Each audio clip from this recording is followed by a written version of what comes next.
right. This is the after chapter discussion for 10.31, part 1 and 2.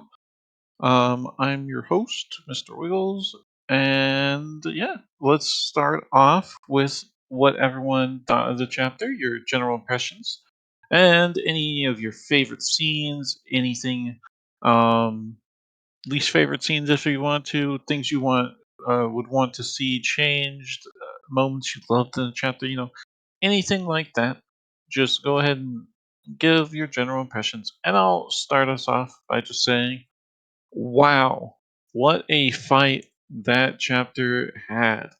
That was probably one of the highest level fights we've ever seen. And truthfully, it was just incredible. I love seeing Terriarch's all of Terriarch's tricks and maneuvers and um, different abilities, like him shedding his scales to get basically a puppet to utilize against the Titan, and uh, his supersonic strafing runs again. Very cool. And of course, at the very start of the chapter, we had a lot of build up for um, the alternate timelines and Palace of Fate stuff too, which is very worrying because it seems like Pawn has made his way through, which is um, one of the worst case scenarios. I feel like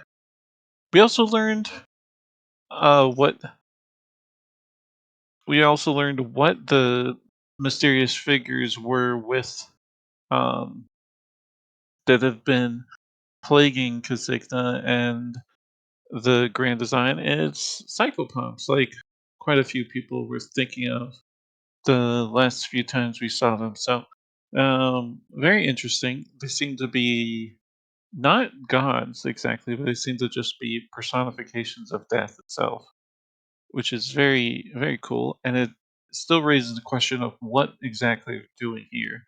But now that we know they're for sure Grim Reapers, it's becoming much more apparent that they're here for the death of something. But yeah, this was an excellent chapter. I loved it a lot. There was quite a lot going on too. It was I think it was, what was it, 65,000 words, something like that. It was a whomper. It was huge. So there's a lot to talk about. But yeah, let's go ahead and read what some of y'all were saying and what your reactions were. Sidehammer says, "Had this ready. Will be more later.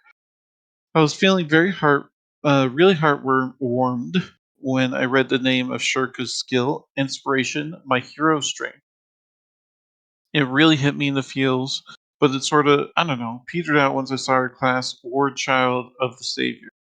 It was sweet when she had skills that were centered around Samus, but knowing her entire class is based off of it, it somehow makes it less. She identifies herself exclusively through her relationship with Samus, and that's less interesting in my opinion. Um, wasn't that only half of her class? Hold on a second.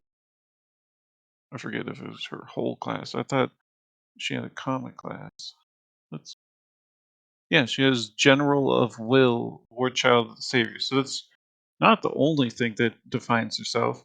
She defines herself as a general too, and her second aspect that she defines herself with is being a war child of Salus. So it's kind of like Aaron with her being an innkeeper and a witch, except they haven't combined yet. Mystical Pie says that fight was insane. There were some moments where I legit thought Teriarch might actually die. My favorite scene in the fight was probably when he shedded his scales and he used the shell as one of the elements in his pentagram. I was genuinely surprised that the fight with the Titan seemed to be over this chapter and have no idea what's coming next. A lot to process. Yeah, it seems like the fight is done. I still have a lot of lingering suspicions about what is going to happen at the end of this arc, whether or not the Titan is going to live through it all, because depending on what happens with the palace and all that, it's very possible that um, it's very possible that he that when they get done with all that, they will be able to kill the Titan, find him and kill him. But I do think it's more likely that he's going to get out of here for now. And that also leaves the possibility of him going after the other Titan and getting, you know, like uh joining with it, getting Seath cores from it and kind of um cooping some of its losses, which would be absolutely terrifying. But this could be set up for, one of the big bads in the future. We don't have that many, full on enemies, just villains. And this could be one of them. Kainia says, it was an awesome chapter, big wins and scenes for most characters involved in the fight. Teriarch, Magnolia, Shurka, and Red Scar especially. Maybe less so for Rags. Knows overall less effect from them on this fight. Felt also that it was strange that there was so little influence from the parallel universe in the fight, only student Rags. Let's hope there are a lot more awesome things happening next with that. And yeah, I think the reason why is because something really big and really bad is going down at the end right now. We already know that Pawn has come through the door at the very least. And from what we saw of Future Pawn, um, yeah, that's very, very concerning. We'll see how that goes though. All right, let's go to the people who wanted to speak. Mario's, you're up first. Go ahead and give us your general impression. Hello, Wiggles. It has been like a really exciting chapter, especially I think it's like almost like a solstice chapter, like you feel your heart racing. And I was also really excited to see that side of Terech, that it is not just only a fight, but as Liska says when she compares Terech to a cat, you can see that he has like flaws, he has different parts of his character, not that just this legend that many people remember or maybe don't remember. And I think that's one of the themes of this chapter, that you see that vulnerable part of Terech, even as he's like fighting like a god and doing this really exciting and dangerous fight. That's it. That's what I want to say. Oh yeah, absolutely. This was some of the highest stakes battle scenes from Pirate Ebb we've seen, and highest level too. And just seeing it get your heart pumping, and it was just great. I loved it a lot. Kumshot says, didn't it take care of the only remaining part of the other Titan when the goblins were launching an attack to destroy the Seath Core? I There was one part of another Titan. There's no indication whether or not that was the only part. That was the only part that was free, but there could be other parts of that other Titan still imprisoned down there. But that could just be wishful thinking on my part too, or maybe not wishful thinking, but pessimistic thinking. Yes, that's it. All right, Mafia Hamster, Edoron, you want to speak? Go ahead. Yeah, amazing two chapters. It's hard to even where to begin. Uh, First of all, the deaths. It's fucking scary that even Casigna is like, I don't know, scared of them. Reminds me a little bit of He Who Fights with Monsters with local gods and great astral beings. That you have this death as fundamental of something and not just the purest form of whatever they the concept they have. Uh, it's scary and it's awesome. I can't wait to find out more about them. And yeah, the fight, my goodness, it was a pure slapfest. from adrenaline to see Teriak go really all out this time. Not just like flexing here and there or fighting hard. He had to go completely all out. Amazing to see. Um, the skills that he used, the tactics that he used, it's uh, his POV side. Uh, this was a Teriak chapter for me. Um, I'm I'm not really sure if we saw him do pink. I mean, he glowed pink. I'm not really sure if we saw him do that before, but I can imagine that Magnolia got her pink fetish from that. Um, it's been a long time, so maybe it's nothing new. But I thought about it when I saw him glow pink. That Magnolia is her pink fetish from Teriak. But otherwise, the rest of the chapter, the rest of the fight was amazing. Red Scar is uh, turning to be a goddamn monster, and I can't wait to see him get even stronger and stronger. Um, it's probably, but I have to say one of my highlights was the general uh, to say fuck off Palace. I'm done. Done. that was amazing when they all laid down their weapons, and I can't wait to see what happens with the army. I think that we are getting closer and closer to the at least the goblins from Goblin Home getting an official signed treaty with a big power, so that they are legitimate. And with the show that Rex did, all in all, the development of goblins in this arc is amazing, and I can't wait where this is going.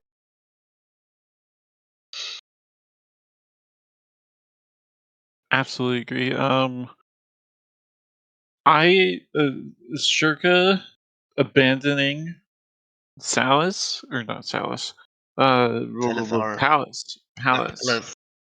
Um, her abandoning Palace like that was extremely satisfying. Like Edeline basically sent her on a death sentence to destroy her army. Basically, like there was no reason for him to do this outside of consolidating power and him being an idiot, basically. And just seeing her be like, okay, fine, this is enough. This is enough. We don't. Uh, we've gone through all this, and Adeline is still being just a giant dumbass. And it's like, okay, and that's enough. Let's stop here. And that was extremely satisfying to see. And I do wonder what's going to happen to Second Army, but at the same time, it feels like they can be folded into Liscor's forces Mm-hmm. pretty easily. Like either Liscor's forces or Magnolia's. I could actually see Shurka going with Magnolia here. That's not outside the realm of my thinking. And it's like, that would help solve Magnolia's issues with not having a good standing army, and it could help her deal with the Reinhardts too. But I think it's more likely they'll stick around Liscor and become part of Liscor simply because Drake's under human command is a pretty huge step, even for someone like Shurka. And at first, they tried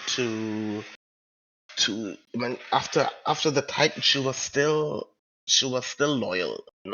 She tried to get Rags and or some goblins to help them get out of this situation.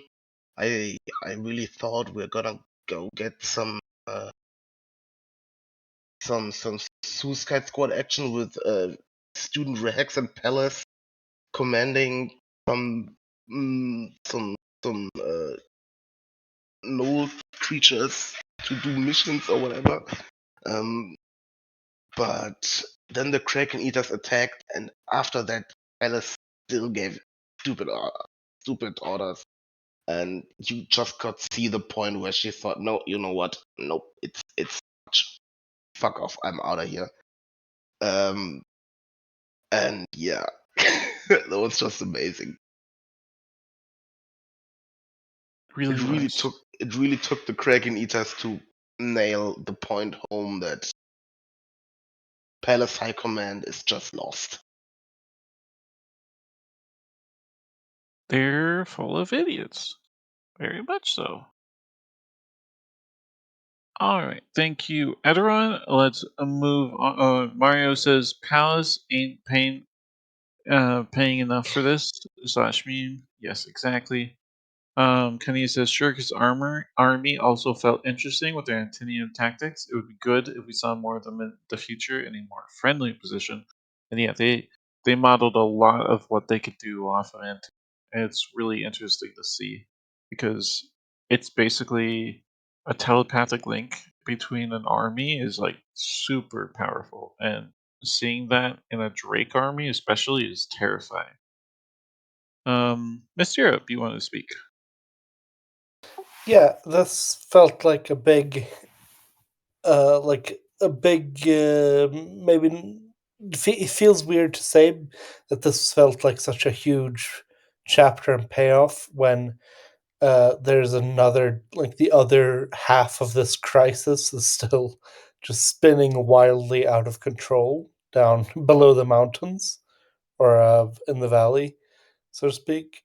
But yeah, it feels like we've been getting like the Terry stuff.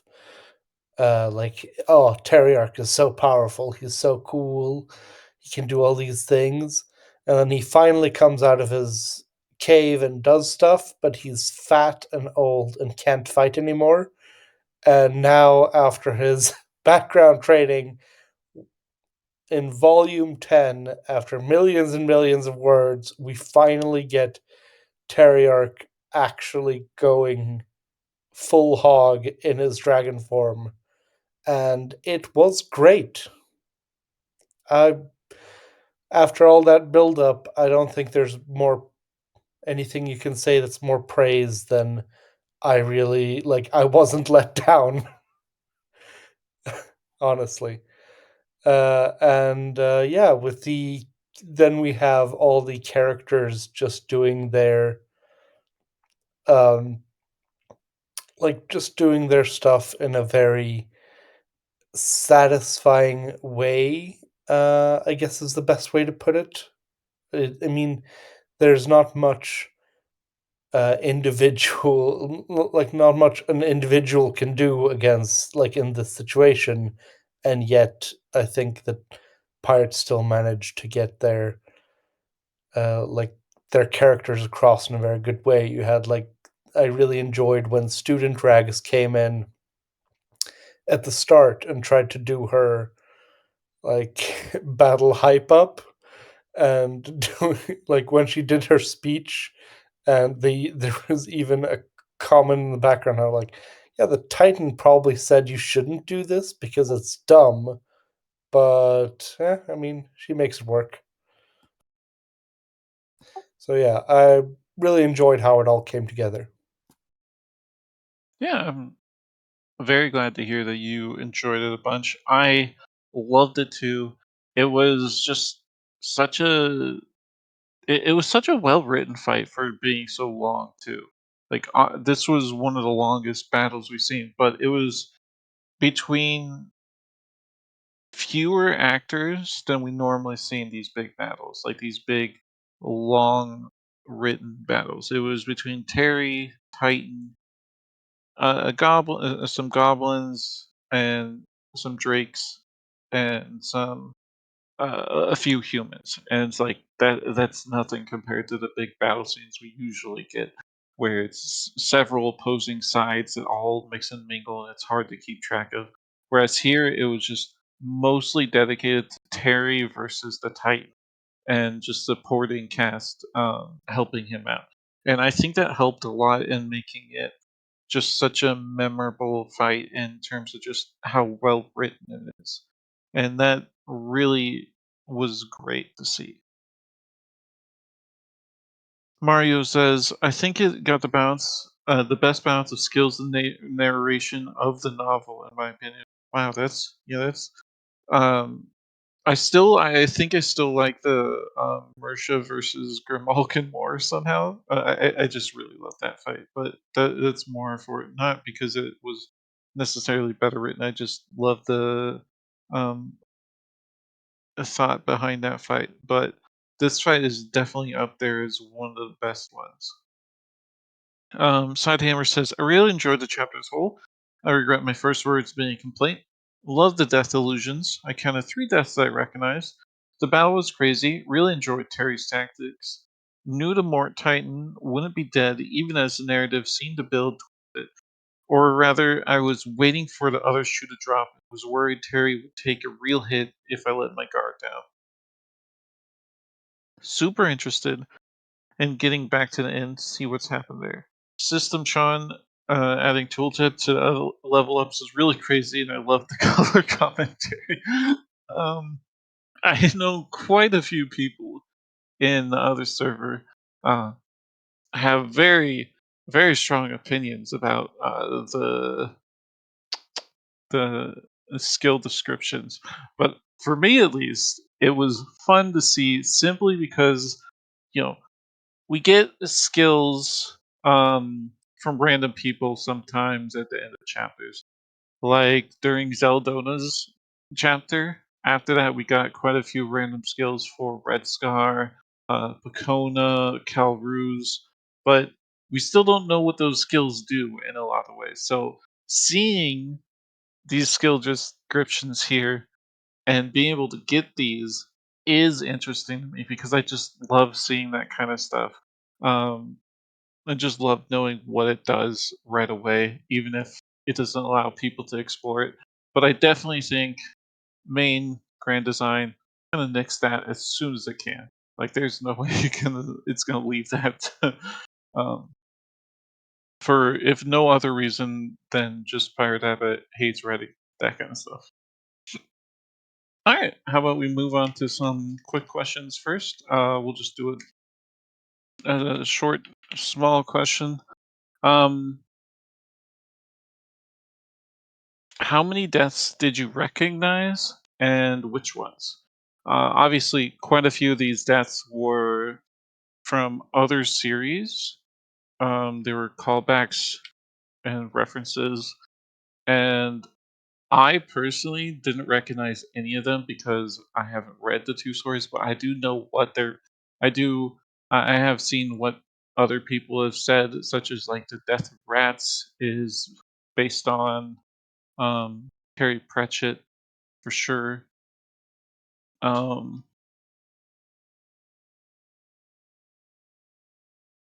Also, the all capital death was Terry Pratchett too. And Sidehammer says, "I noticed Terry Pratchett's death, DC's Goth Girl death, and the wolf from Puss in the Boots." And yeah, so there's quite a few that are they're basically all references, I think, actually. So and were there other ones here? Let me read through the section real fast. Yeah, there's a wolf, a skeleton, an ordinary person, even a mouse. Um, and I think other chapters had other descriptions of them, which I'm not gonna find. But I know you read that the oh, and the Mr. Europe says in the earlier chapter there was the weird Marvel ski guy, right? I think so. And Mario's asks, "Is there a death in Redwall?" I'm not sure. I've never read Redwall.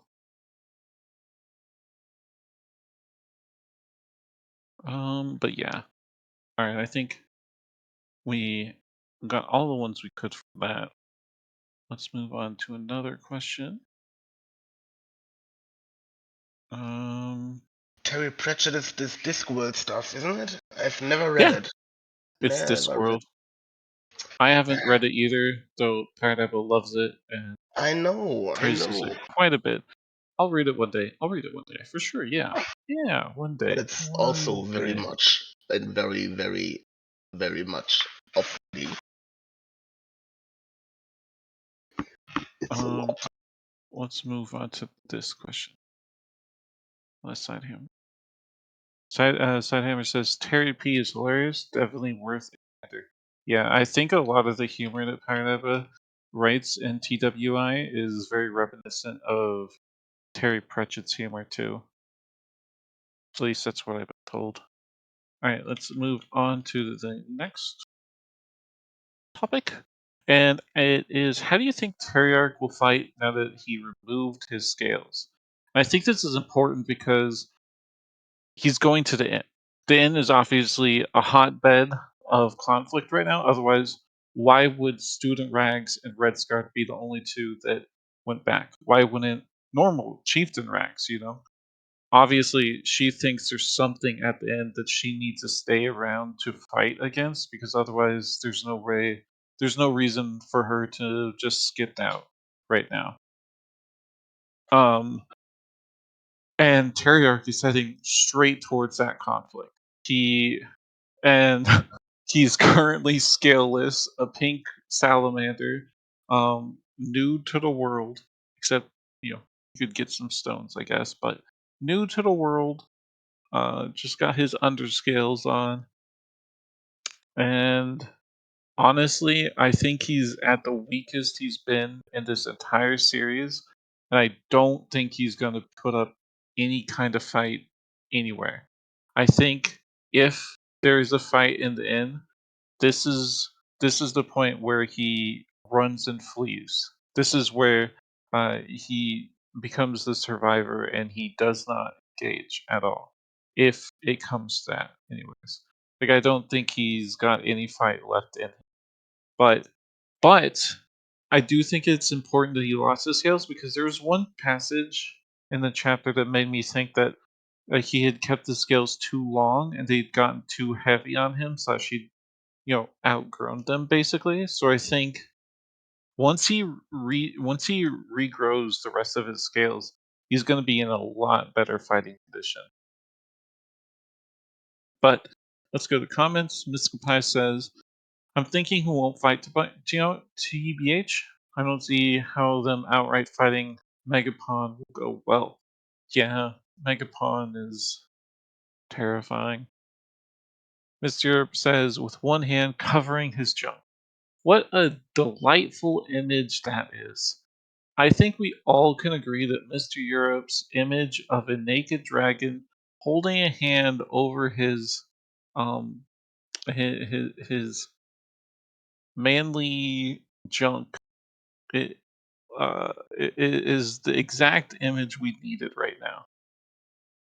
Sidehammer says, "Personally, as soon as I read about the Pillar of Light, I started thinking Pawn would heal him like no one else could." Pawn could do that. It's very possible. But at the same time, I don't know. I don't know if Pawn is in the mood to heal anyone right now. I think he's on a crusade. Sidehammer also says, "Dangly bits." Mario says, "I think he'll go into recovery mode and maybe drop wisdom here or there." Also, Mario's, you wanted to talk. Go ahead. Yes. It was just something like from the fight that he had. He for a second he did like an armor of earth and stuff, and I think Terrash could stand a lot to gain to collaborating with necromancers or maybe people that make golems, as in a way to become a like kind of a dragon, even more of a dragon mecha. I'm just fanboying over mechas. Don't ignore this, but yeah, that's what I want to say. Thank you, Mario's. Yeah, I think you're right. I see one person still typing. I'll give you a second, and then we'll move on to the next question again. Miss Europe says, "I think Terry will get making magic. Will I think Terry will get making magic stuff now that you added to your message, Miss Europe. I think Terry will get into making magic stuff now that he's armorless. Considering the only other scaleless dragon I know is named Seath. Hmm. Huh. Huh. I honestly, I think Terry is just like the worst craftsman, though. Like he just doesn't make stuff. After 55,000 years, I think he's figured out he's not much of a craftsman. But if he does start making stuff, that would be fun to see. Muffy Hamster, you wanted to speak. I have the bad feeling that Tariak is straight up gonna die. I mean, it would such a pirate hour thing to do, to be safe after the big fight and just die because because Mega Pawn is such a dick. And I don't want him to die because I really like the Terry arc right now, but I have a bit of a feeling that he's maybe just straight up gonna die. The way he's written, he's more written of a character out instead of having being prepared for the next few volumes. Um, yeah, I think he's not gonna make it, but we'll see. Honestly, It's I would just my be opinion. very surprised if Terry dies here after making it through this battle, and Yep. then he goes in just to die. I would be like, "Holy crap! That's a twist right there." I would never see that coming. We'll see if it happens, but I do think Terry is too much of a survivor to get into a battle right now. Like I think he will run if anything. Mario says get the dragon armor DLC. He also needs to die again at one point, but it should be another whole arc. I don't think he needs to die. Sidehammer says slander. We know nothing about Megapon, and Terry still has a lot to do, narratively speaking. I don't see him dying after all that went on reviving. Yeah, if he dies here, I would be shocked. It would be a very big stab in the heart for all of us. Brennan Quill, you want to speak? Yeah, sorry I missed the earlier parts. I had to leave to take care of something. Um, as far as Terriarch fighting, I'm not sure he has any reason to fight before the Titan returns. And if he did return, he'd just fight the same way he was fighting at the beginning of the fight, which is flying like a comet and turning into plasma blades or whatever. And then if worse comes to shove, he's just going to use uh, artifacts this time because he needs to recover and he doesn't care if the fight gets postponed because the enemy is permanently wounded and he is not. He can recover. So if he has tons of artifacts that he can use um, to ward off an enemy, maybe not kill them, obviously, but to ward them off. And that's what I see him. He's going to fight with money, basically. Uh, that's what I see him doing. I also think that Pirate Abba is maybe setting up some way for Terriarch to get stronger after battles because she kept on mentioning how everyone gets stronger after battles, but Terriarch does not. All he does is get more scars and older. And they said that multiple times, and it's just giving me also with the GDI going through all this like crazy shit going on. It seems like the Terriarch is going to be able to like maybe get like a loot table or something after he defeats a foe, uh, something like that. Because I don't see him continually getting weaker or anything as the story progresses. I think he'll eat a lot of brass, he'll eat a lot of bronze, he'll eat a lot of iron, and he'll regrow his scales, and he'll be back better than ever. He hasn't fought much in this story. Just recently, he's fought at the solstice and at the against the old one, but he didn't really fight against anything earlier in the story besides maybe like with the worm, um and like fronting with the old undead elf, but that was more posturing than fighting. So I don't see him fighting, having any reason to fight, and if he does have a reason to fight, he's just going to use artifacts to postpone the fight until he's recovered with his armor again. Yeah. So. Yeah, I absolutely agree, Red and Quill. And did you want to give a general impression since you weren't here earlier? Oh yeah, I'd love to. This chapter was frankly amazing. I mean, the uh, other authors will skip from the skip the parts where the lead up to a battle. They'll say the soldiers were antsy, the waiting was the worst part, but that's not how Paradaba writes. They write with like talking about um, the preparations, the talking, the blackouts, the press trying to get in, everyone's crying in, the Reinhardts, um, you know, sending the black petals down, and then during the battle, it was also showing the viewpoints of different characters, of like children on the streets, of Dragon Speaker Lucia, of the Karas, and I don't see other authors doing that ever. It's like you never they don't really show the gravitas and the epicness of the battle. They don't really convey it that well. They'll use like big words and everything about like how big the blasts look and everything. But this really seemed like a set piece, and it's been building up all this time, and it got pulled off really well. I thought Terriarch might have died in that battle, especially when the scales went and he was hunting him down. But it turns out that he had been like turning the floor to mithril, and he was just gonna pancake him. Like that was crazy. And then him doing like a kamikaze, but leaving one Seath core to stay alive, and he's him coming out to kill Terriarch at the end, but he runs when he sees the army is still there.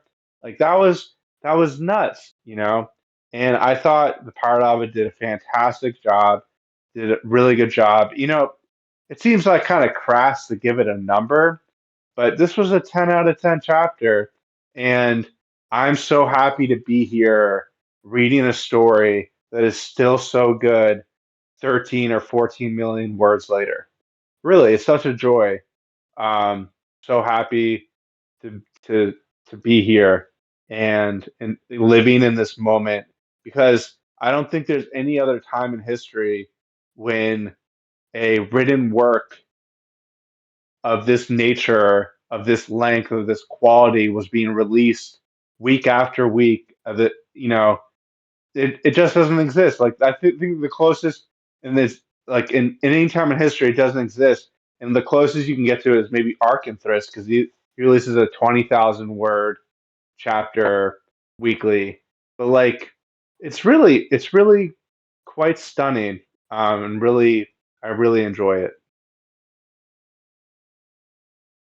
Mario So says TWI becomes magnificent because of a very crowded world and connected. Pirate has taken the time to create many characters with history and stakes that involve it all.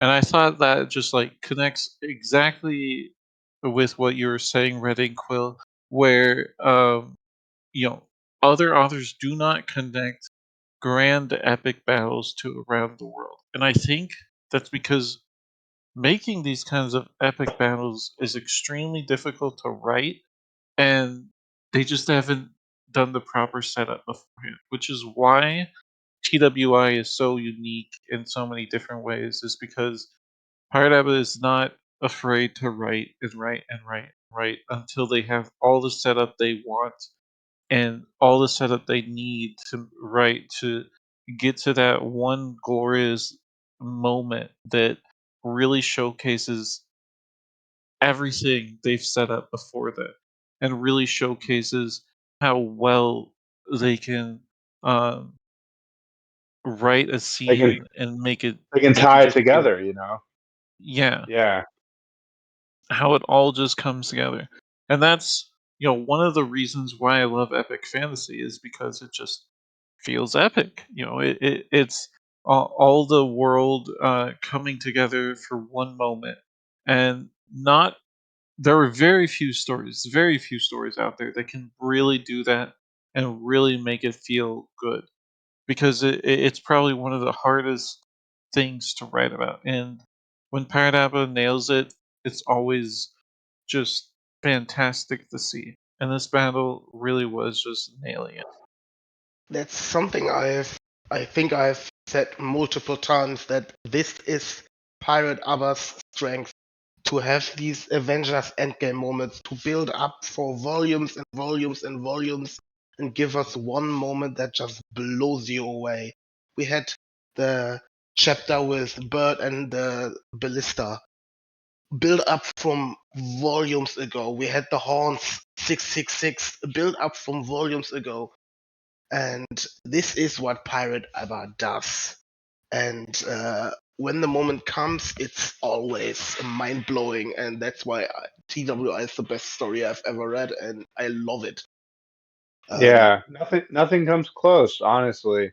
I mean, like what the story I mentioned earlier, Arkanthris, that's really good also, but like it doesn't really hit the same. It explores like really great ideas and themes, and it has like really. I think the magic in that might be better than this story, but this story has so much creativity in it, so much great world building, so many great creatures and everything, and it's in the characters. I could read about the characters just fucking around all day, and I'm having a great time. I mean, like, I can't really talk about other stories where that's the case. I'm usually like, I get bored when other stories start adding fluff, but I love the fluff in this story. It doesn't feel like fluff, it feels like this meaty ambrosia, it feels really good. Um, so I'm really glad that Paradava is still writing. I bought, two of those fashion um, sweatshirts, hoodies, and they are really nice. And I got the frying pan because I was going to use it as a weapon, but it turns out it's really great to cook with, and the handle's not long enough to use it as a weapon anyway. I'm just trying to support this author so that they can keep on going, and I hope they take as many breaks as they need to stay fresh so they don't burn themselves out. But I also want them to stay with it so they don't lose the thread, they don't lose the idea. Um, so I'm just really happy. I'm just really happy to be reading this and and being able to enjoy it with all of you, because this book group is just like a fantastic resource to talk about the story. Um, it's just really wonderful. Yeah, I think it's great too. This is an awesome community, and I'm glad you enjoy it so much and support it. That being said, let's keep reading some reactions. Mario says Marvel, or sorry, Sidehammer says stoic character staring soulfully from around the world, watching the battle like DBZ. TW is anime. TW is so anime. It's so anime, but also it's not anime because it doesn't have a ton of fan service. So obviously, Pirate Abbott needs to step up their game and really describe some boobing breastily or something like that. Not all anime has fan service.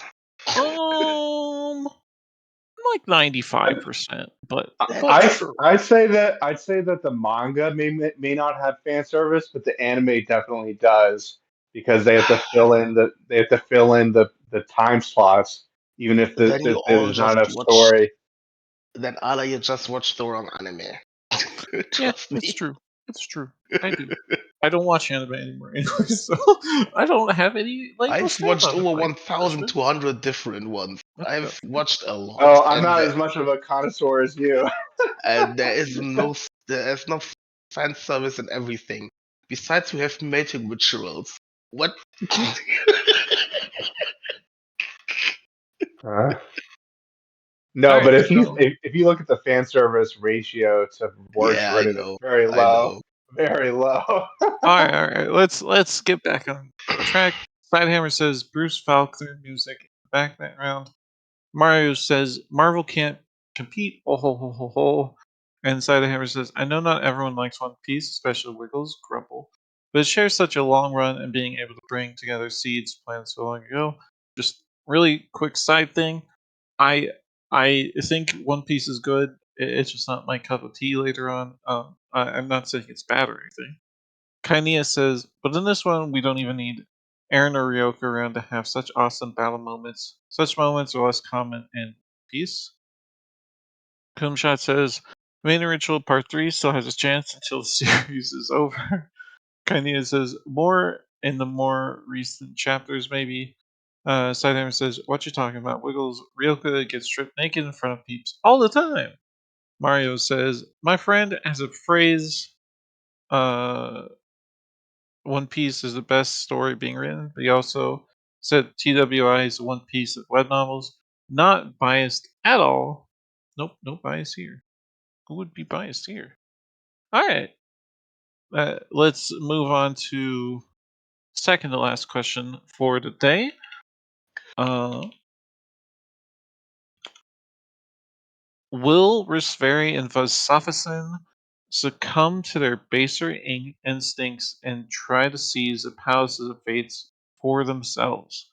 So early in the chapter, obviously, right before the fight, we got Terrier coming to the inn and getting killed. His simulacrum getting viciously uh, murdered, attacked. I guess you can't really call it murder because it's just a simulacrum.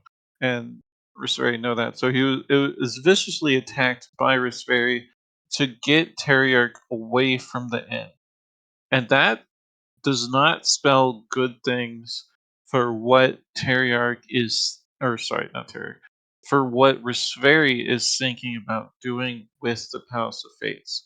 That honestly shows he's being extremely possessive about it, and he's promised to help Lionette, but at the same time, he himself realizes that he's going to take the palace and try and um, have it as his own, no matter what. So it's like this is becoming a very dire situation with Risveri and Visafison both there without very many high level um, people on the inside. How could they protect against them? And it's really not looking good there. And I do think in the end Risveri will try and take what he wants from the palace, even if Visafison doesn't. But I don't think it's gonna turn out well. Mario says, I think Riss will act in good faith, but I can see them reviving one of their allies and friends. It would be bittersweet if he turns out too hard after exposing so much of his heart in the Glade Forest. Yeah, I I do think the Glade Forest was a really good moment for him to show he can be an actual ally. But at the end of the day, he has an open wound where Darn it, I forgot her name. What's his mother's name? The druid? Oh no, I completely forgot it. Fifthia. Thank you, Cyanana. Fifth year, fifth Um, year. Yeah. uh, he has an open wound where Fifthia was, and if there's a way to get Fifthia back, I think he's going to try and take it, which isn't good. But at the same time, uh, that's what everyone is trying to do with this palace right now. Mystical Pie says, I think Rosvari will waffle over the decision and decide to try and take over the palace only to be thwarted by pawns crossing. Feels like a classic TWI move to set up a nice dinner table and lead the reader to believe Rosvari will smash it up only for the surprise pawn to pop out of the ground. Yeah, nice old surprise pawn just coming out with his cross and slapping some people with face, and then demanding to know where Aaron is. Give him Aaron right now. That being said, Red Ink Quill, you wanted to speak. I think the other person has it completely correct. Um, that there's going to Pawn is going to thwart Mystical Pie is completely correct. Paw is going to thwart everyone's plans. He's already escaped containment. I actually think that the GDI will close down the skill and Pawn will be trapped on this side of the door. He'll either like disable the skill or close all the doors and make them not being able to open. Um, and Pawn will be trapped, and Pawn will try to go to Valeros, but in the intervening time, the Pawn from 10 years in the future is super high level, and he's going to be able to kick Rosberry's ass. So Rosberry's going to fall to his baser instincts. He's going to get his ass handed to him by Pawn. Pawn is going to be stranded in the future. He's going to meet real Pawn, and I don't know what's going to happen there. Is he going to be hot on Lionette? Is Lionette going to get him with like new Pawn? Like what's going to happen there? uh, but I think Visafin is circumspect enough in order to not try to revive people.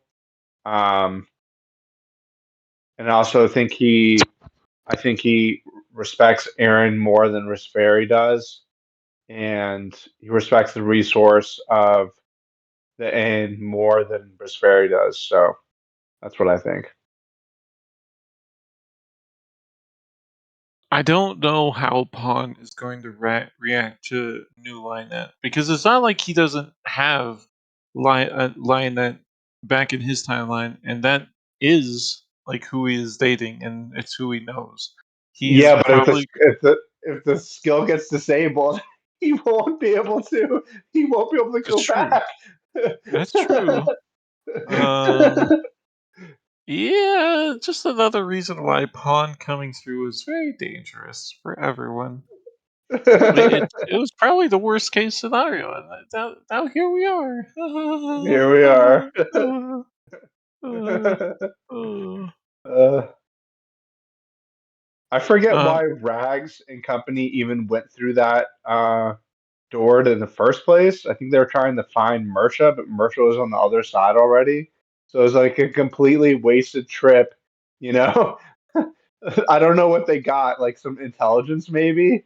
Like it's really the Blighted I think King is a huge threat, you know? It's like, I, I think they're looking for weapons as well. So like, she did get Rags did get stuff from Aaron's memorial, like a pendant or something, an yeah, artifact of some kind. I think that's an another thing amulet they or were something. looking Yeah. for. But I think they thought it would be a lark. Oh, we're going to be so sneaky, no one's going to Yeah, even notice us. yeah. And Rags's skill failed almost immediately, and the illusions were seen by some basically Wistrom hacks. They're able to notice immediately. It's like totally crazy. I think they thought it would be really easy, I think that's what they thought, and then it was turns out to be like this was like the super power that you can go through, and everything's really horrible on the other side.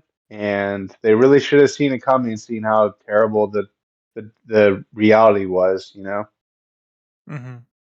I thought if any more should come through, it should be Lord more from the future.